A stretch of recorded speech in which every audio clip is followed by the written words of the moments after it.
nanjye ntabwo mbizi kuko ibyinshi bituruka ahandi. Ibyinshi niho n'ikibazo kinini kiri nk'ikibazo cya Congo.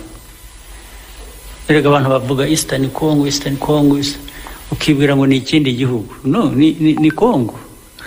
Ibibazo biri muri Eastern Congo ni ibibazo bikomoka muri Congo y'ubuyobozi bwa Congo. Ubu rero aho turi hari ubwo u Rwanda barwikoreza umuzigo wa Congo. Umuzigo wa Congo ukwiye kuba wikorerwa n'abanyekongo n'abayobozi ba Congo, ntabwo ukwiye kuba wikorerwa n'u Rwanda cyangwa abayobozi b'u Rwanda. Naho kandi bibaye igihe kinini batwikoreje, u Rwanda barwikoreje umuzigo wa Congo igihe kinini, nabyo birarambiranye. Iyo myaka 30 n'indi nyine, ariko kwikoreza umuzigo wa Congo ni nko kwikoreza umurambo w'impyisi kuko ahora uraho uzi ngo ntabwo. Nicyo kibazo dufite ibibazo byacu tugomba gukemura bitureba, ntabwo twakwikorera umuzigo w'ibindi bihugu biherera muri Congo. Muri Congo rero abantu bose ibintu babijyamo ni ibintu bivanze byinshi, bijyamo geopolitics, bikajyamo politics z'amahanga nyine, bikajyamo gushaka Congo irakize ifite ibintu byose. Abanyaburayi bati nitutafata Congo neza ngo tuyihe ibyo ishaka byose, niyo byaba bidashyitse, Congo iratwarwa n'Abashinwa, Congo iratwarwa n'Abarusiya, nuko bakemera ikibi cya Congo no kuyigana no umugogoro wayo kuwikoreza abandi, ntibanawikorera ubwabo, kugira ngo bakomeze bakora ibyo bakora muri Congo. Ibyo ariko nta n'ufite nabyo ikibazo. Njyewe ujya gukura ibyo akura muri Congo, yewe birandebaho iki? Fasa gende bakura, ariko baranshakaho iki? Kuki kugira ngo uvane ibyo ushaka ko muri Congo ugomba kunyikoreza ibibazo bya Congo? Nanjye ubwo mfite ikibazo ngomba kubabaza. Ariko ubundi ikibazo kiroroshye. Congo ifite ibibazo byayo by'ubuyobozi bimwe twavugaga, ndetse bimwe twavugaga bya guhindura ubuyobozi buri myaka 5 cyangwa ingahe. Muri Congo wenda aho byavuba aha barabikora, bavanyemo iki ko nta gihinduka. Niba demokarasi, niba guhindura ubuyobozi buri gihe ari byo rwose isi yose ikwiriye kubaha, cyangwa na Congo kajyamo, ko babikora se ko nta kivamo? Bo bazize iki noneho? Ushimye twebwe ko bafitanye ikibazo natwe ngo ari umuyobozi udahinduka, ariko umuyobozi nta kidahinduka. Ubu n'u Rwanda ruzagera aho ruhinduke nyine. Ni ugupanga gusa kugira ngo turebe ko guhinduka kutazaba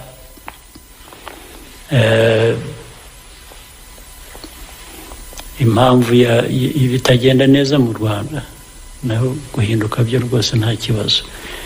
Ariko muri Congo icyo ni ikibazo kimwe. Icya kabiri, abanyekongo tugeze no kuvuga kare, abanyarwanda cyangwa cyane cyane abatutsi bo muri Congo. Erega buriya n'abanyarwanda bandi batari abo batutsi bavugwa batotezwa rimwe na rimwe, nabo ntabwo bameze neza. Nabo bagera aho bakaba abanyarwanda bose b'abanyekongo ntibameze neza, by'umwihariko abatutsi bo muri Kongo, ndetse niyo mpamvu nabyo bakwiriye kuba byabibutsa kuba bashaka kubana, bakabana hagati yabo, ntibashyirwemo amacakubiri nabo ngo biyumve nk'abatutsi n'abahutu.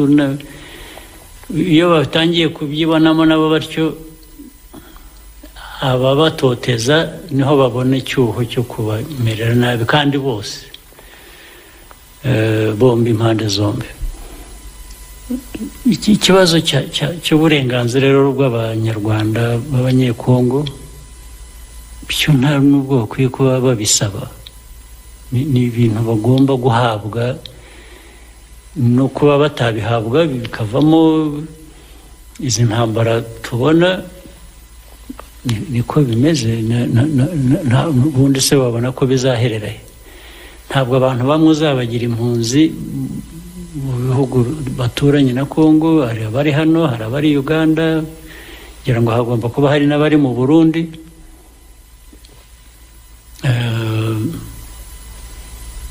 Abandi barabica, abandi babavana mu byabo kundi. Bigomba gushakirwa umuti. Uzabishakira umuti ni Kongo, ntabwo ari u Rwanda, ntabwo ari abandi.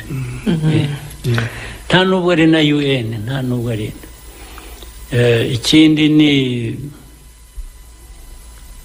FDLR. Muzi FDLR bakoze amahano, babisha abantu. Bari hariya, Kongo yabahaye intebe, yabahaye uburyo, ubu noneho ejo bundi yabahaye imbunda, amasasu, ibaha ibintu byose bagomba gukoresha kubarwanirira, ariko intego ari ugutera u Rwanda.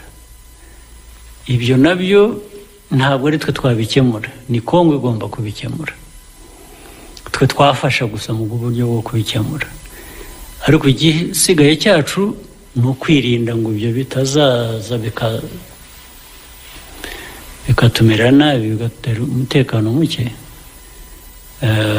Niyo nshingano twebwe dufite. Nyakubahwa Perezida wa Repubulika, hari aho muvuze abanyarwanda bo muri Kongo, ngenda byumva abanyarwanda nk'ubwoko, abanyekongo b'abanyarwanda. ubwo hari abashobora kuvuga bati Perezida wa Repubulika yagombaga kuvuga abanyekongo bavuga ikinyarwanda. Ndagira ngo wenda bashobora kutabyumva vuba babyumve. Ibyo nashaka kuvuga. Nyakubahwa Perezida wa Repubulika, sinzi nimba twakomeza n'ikibazo gikurikiyeho cyangwa se twafata n'akaruhuko, biraterwa. Kugira ngo dukomeze dukomeze naho mu kanya dufate na telefone, ikiganiro tutakiharira twenyine. Yego, ariko ntago nanone twabura kugaruka Oswald ku kibazo by'ubwihariko, cyangwa se no kugira ngo abanyarwanda bamenye aho ibintu bigeze, by'umwihariko ku masezerano u Rwanda ruri kugirana n'Ubwongereza ku bijyanye n'abimukira, by'umwihariko abajya mu Bwongereza mu buryo butemewe n'amategeko. Abenshi bagiye babyumva, hari ibyo Ubwongereza bwavuze, hari ibyo mwatangaje Nyakubahwa Perezida wa Repubulika, ariko kugeza n'uyu munsi umuntu aravuga ngo ese bimeze gute? Ese hari amakuru mashya ahari, cyangwa biracyameze nk'uko byari bimeze mu minsi yashize? Urebye nta bintu bishya cyane bihari, gusa nuko abantu kenshi no mu byo twavuze mbere bindi bijyanye n'u Rwanda cyangwa Kongo, hagati y'u Rwanda na Kongo n'ibindi, hari ubwo abantu baguma ku kintu kimwe gusa, bakagumya babaza ibibazo bimwe, ukabasubiza, ejo bakongera bakakubaza, bigahora ari nk'indirimbo. Naho nta bishya. Ibijyanye na migration, abantu bava hamwe bajya mu bindi bihugu, na imikoranire dufitanye n'Ubwongereza, ubundi ikibazo nta nubwo gishingiye mu Bwongereza gusa, ni kinini kurusha. Twebwe rero nk'u Rwanda nta nubwo ari nacyo kibazo cyacu. Twe nta kibazo dufite cy'abantu babimukira baza mu Rwanda bavuye hanze ngo dufite ikibazo. Ntabo tunafite bava mu Rwanda ubu bajya hanze. Hari abava hanze baza mu Rwanda, hari abava mu Rwanda bajya hanze. Ibyo nta kibazo dufite kinini. cyangwa nta n'igihari. Ku by'Abongereza rero uko byaje nabwo bishingira no ku bindi twakoraga nko muri Libya cyane cyane twagiye tubikorana n'ibindi bihugu, ariko twe muri Libya cyane niho mpera niho twagize uruhare. Niba mwibuka byatangiye ngira mu 2018 cyangwa se birangira bitangirwa 2019.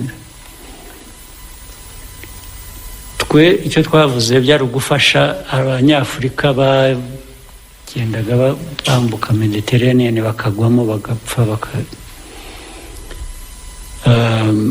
abandi bagahera muri Libya aho ibintu bihindukiye bimeze nabi, abantu bagapfa ntibabone n'uko bambuka. Muri 2018 ndi chairman wa African Union, twaravuze ngo ariko reka dufashe aba bantu kandi birashoboka. Nabwiraga n'abanyafurika ngo dushobora kubikora ku buryo tugerageza kugabanya abanyafurika bahunga bajya hanze, bigaterwa na investments dukora mu bihugu bitandukanye, uko imikoranire yacu bigatanga imirimo, bigatanga iki, abantu ntibabone impamvu yo gushaka kuva muri ibyo bihugu. Ariko tugahera no gukemura ikibazo gihari cy'abantu bari barabaye nk'ingwate bari mbohe muri Libya. Noneho dutangira kubazana, murabazi batangiye kunyura hano, n'ubu baracyaza ari benshi, hari n'abaje ejo bundi. Ahubwo nabonye ko hamaze kunyura ngo 2,000 n'imisago y'abantu, ariko dukorana n'inzego zibishinzwe ku isi za UNHCR, za migration offices n'ibindi. Ibyo rero ni ibintu ntibikemura ikibazo burundu, ariko ni ibintu bibishyira mu buryo nibura bikabiha umurongo ushaka gukemura ikibazo. Nibyo rero Abongereza babonye badusaba ko twabikorana, turemera, kuko bamwe muri abo ngabo benshi bameze batyo ni abanyafurika cyangwa n'ibindi bihugu, ariko nabo